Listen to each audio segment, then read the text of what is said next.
crise migratória de Venezuela, que agora ocasionar para a situação humanitária de Venezuela mesmo, tem um impacto grande em Aruba.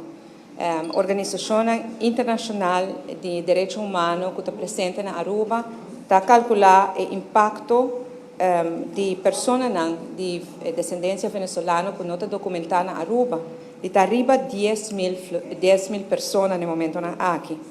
Minha cabeça que nós como Aruba, desde o princípio sempre nos mesmos a carga que tu gasto al respeito sobre que de parte de Holanda a posição está é uma landsangelegenheid.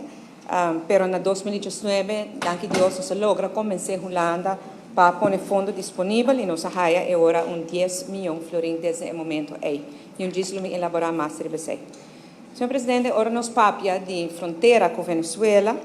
É importante para explicar de como a fronteira será. E o motivo principal que nós temos aqui na AUE para sobre tem certo brocamento de terra que toma lugar e a área aqui, me caso uma apelação séria. Riba parlamento, especialmente oposição do parlamento, senhor Manzur, que não tem o tema aqui é um tema muito delicado, é um tema muito importante e não é um tema que está presta sumés para nenhum tipo de especulação nem brocamento de terra.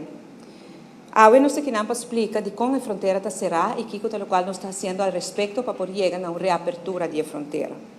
Ora que nós falamos de fronteira, nós como governo estamos acercar para dois tipos de petição.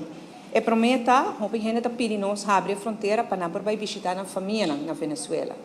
Agora que não é fronteira com a Venezuela, pode chegar a Venezuela, mas não pode ir em direto de Venezuela para Aruba, nem Aruba para Venezuela.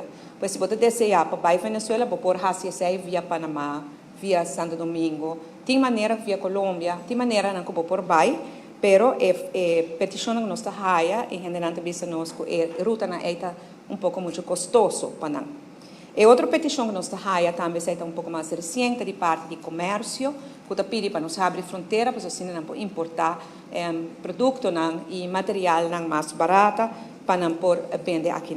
E dois argumentos que nós estamos usando também, e também um de três acerca do aspecto diplomático, que nós não temos guerra com a Venezuela, pois, por queda que a fronteira será sem limite.